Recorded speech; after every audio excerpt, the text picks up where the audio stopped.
Hello everybody, आप लोग कैसे हैं? मेरे ख्याल से ठीक ही होंगे। आइए कहानी को देर न करते हुए स्टार्ट करते हैं। अध्याय 1। टूटी चप्पलों से शुरू हुआ सफर। आगे सुबह होते ही मोहन फिर उसी भीड़ का हिस्सा बन जाता। बस स्टैंड, दुकानों की आवाजें, लोगों की जल्दी,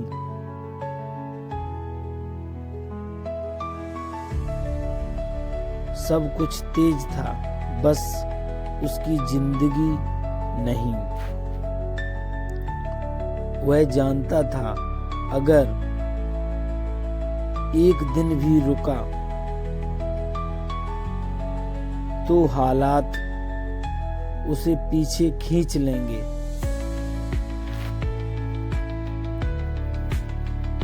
दुकान पर काम करते हुए उसके हाथ अक्सर जल जाते थे।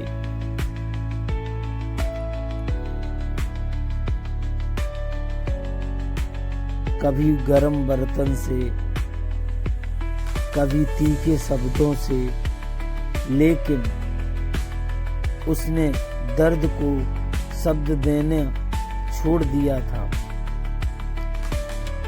अब वह दर्द को सहना जान गया था।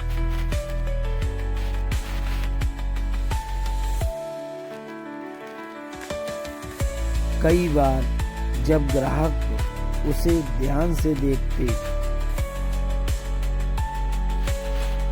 तो उनकी आंखों में दया होती।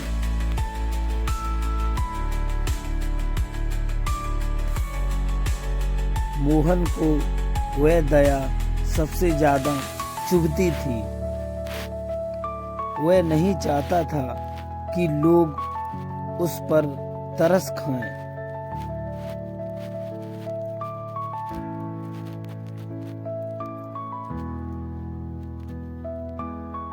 वह चाहता था कि लोग उस पर भरोसा करें।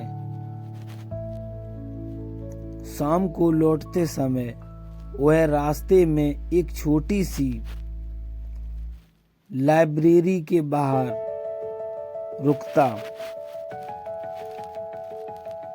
अंदर जाने की हिम्मत नहीं होती। बस बाहर खड़े होकर किताबों की अलमारी देखता।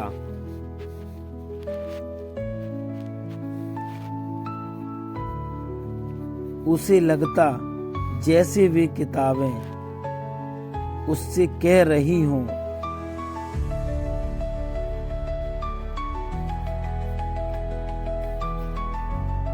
थोड़ा और इंतजार कर, हम तेरी ही हैं।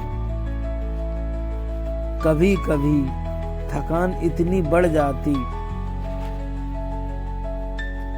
कि उसका मन हार मानने लगता।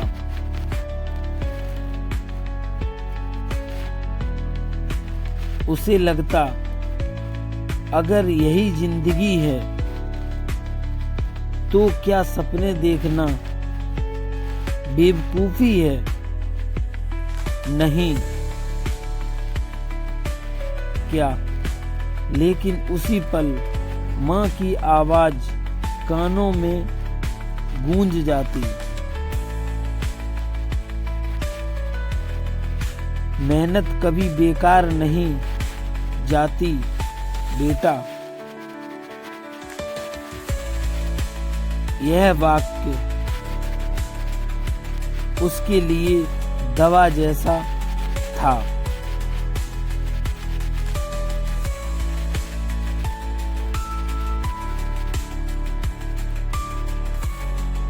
एक दिन दुकान बंद करते वक्त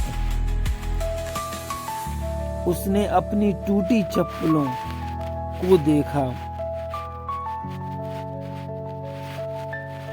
सालों से वही चप्पल, जिनमें से जमीन सीधी पैरों को चुभती थी। वह मुस्कुराया और बुदबुदाया, जब तक ये साथ है मैं चलना नहीं छोड़ूंगा। रातें अब और शांत हो गई थी। खामोशी में उसके सपने और साफ सुनाई देने लगे थे।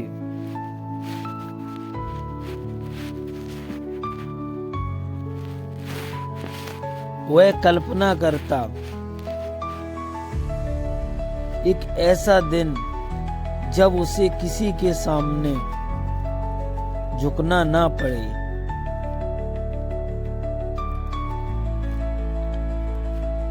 जब माँ को मेरा मन नहीं है जैसा झूठ ना बोलना पड़े।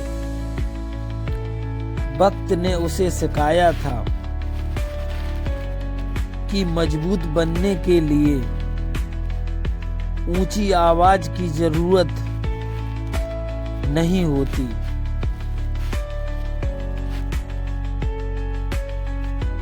कभी कभी चुप रहकर चलते रहना सबसे बड़ी बहादुरी होती है।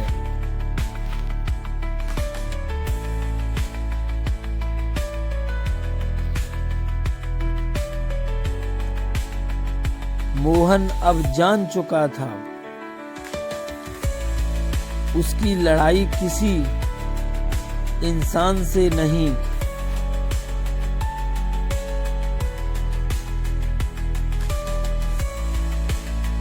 किसी शहर से नहीं, बल्कि उस डर से थी जो कहता था कि तू कुछ नहीं कर सकता।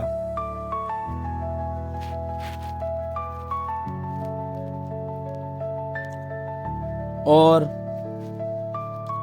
हर दिन काम पर जाते हुए वह उस डर को थोड़ा थोड़ा पीछे छोड़ देता।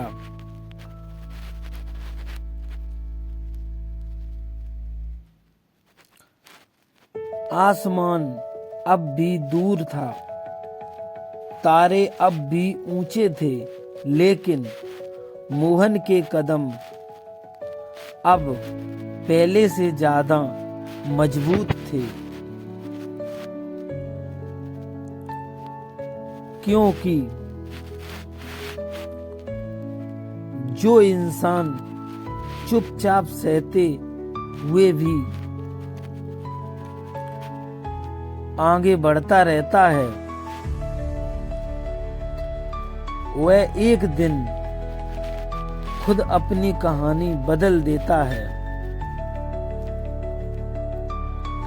तो दोस्तों, यह कहानी अगर आपको पसंद आई हो तो लाइक कमेंट शेयर करना, चैनल को सब्सक्राइब करना। मिलेंगे अगली कहानी के साथ। हम आपके लिए ऐसी अच्छी अच्छी प्यारी प्यारी कहानी लाते रहेंगे। थैंक यू, बाय बाय दोस्तों।